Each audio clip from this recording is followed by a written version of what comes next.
بسم اللہ الرحمن الرحیم۔ السلام علیکم ناظرین پاکستان کو پہلے ٹیسٹ میں ایک عبرتناک شکست کا سامنا کرنا پڑا تھا، اور انگلینڈ کی ٹیم نے جو پاکستان کو ناکو چنے چبوائے تھے وہ پاکستان کے لیے پوری دنیا میں جگ ہنسائی کا ایک موقع تھا، اور لوگوں نے پاکستان پر شدید تنقید کی کہ آپ نے اپنے ملک میں ایک ایسی وکٹ بنائی ہے جہاں پہ آپ کے بالرز کو کوئی مدد نہیں مل رہی، آپ نے سارے فاسٹ بالرز کھلا دیے ہیں، آپ کے پاس ایک سپنر ہے، آپ کیا کر رہے ہیں؟ ٹھیک ہے، تو پاکستان نے ہوش کے ناخن لیے اور دوسرے میچ میں 4 سپنرز کے ساتھ گئے، ایک فاسٹ بالر کو کھلایا اور وہ کر دیا جس کی ہمیں بالکل بھی امید اس وقت میں نہیں تھی، جیسی پرفارمنس پاکستان کی طرف سے آ رہی ہے اس کے بعد۔ اور وہ جو نئے پلیئر کھلائے تھے، سپنر کھلائے تھے، انہوں نے پروو بھی کر دیا کہ ٹھیک ہے جی، ہماری جگہ بنتی تھی، ہمیں کھلا کے اچھا کیا گیا، لیکن اب ایک بڑی تبدیلی جو ہے وہ کرنے کا فیصلہ ہو رہا ہے، اور وہ بڑی تبدیلی یہ ہے کہ ان سپنرز میں سے جنہوں نے پاکستان کو میچ جتوایا ہے، ایک کو باہر کر کے فاسٹ بالر کو کھلانے کی جو ہے وہ سوچ بچار ہو رہی ہے، اور کہا یہ جا رہا ہے کہ سپننگ ٹریک جو ہے وہ مکمل طور پہ بنایا جائے گا۔ سمجھ یہ نہیں آ رہی کہ سپننگ ٹریک پہ فاسٹ بالر کو ایڈ کر کے سپنر کو کیوں نکالا جا رہا ہے، یہ بات سمجھ سے بالاتر ہے۔ لیکن اصل میں خبر یہ ہے کہ زاہد محمود جو ہے جو پاکستان کے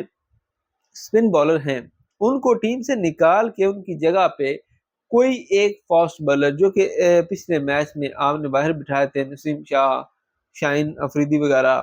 ان میں سے ایک بیٹسمین جو ہے بالر اس کو کھلایا جائے گا، اور زاہد جو ہے اس کو باہر نکال دیا جائے گا۔ اب دیکھیں، ٹھیک ہے ساجد اور نعمان نے ساری وکٹیں شیئر کی ہیں، لیکن کیا ساری غلطی زاہد کی ہے؟ وہ ٹھیک ہے وہ نہیں لے سکا، لیکن آپ اسے اس لیول پہ لے کے آئے کہ آپ کو انگلینڈ کے خلاف اسے پک کرنا پڑا، اٹ مینس اس کے اندر بھی ٹیلنٹ موجود ہے۔ تو کیا ہوا، ایک میچ میں اگر وہ پرفارم نہیں کر پایا تو آپ کو اسے موقع دینا چاہیے بھائی، ٹھیک ہے۔ اب دیکھیں، بابر اعظم کی جگہ کامران غلام کھیل رہا ہے، تو کیا ہم اس کو نکال دیں اب؟ ٹھیک ہے،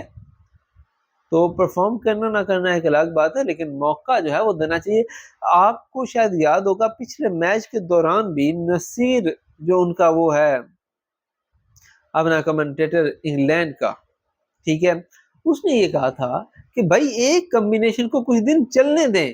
ایک کپتان کو کچھ دن چلنے دیں، ایک ٹیم کو کچھ دن رہنے دیں، ایک سیٹ اپ جو ہے اس کو کچھ دن موقع دیں تاکہ وہ سیٹل ہو سکے، آپ کھیل سکیں۔ آپ ہر دن جو ہے وہ ایک نیا سیٹ اپ لے کے آتے ہیں، ہر دن ایک نیا بندہ لے کے آتے ہیں، اور ہر روز آپ نے کمبینیشن چینج کیا ہوتے ہیں، اس وجہ سے آپ کی ٹیم پیچھے جا رہی ہے۔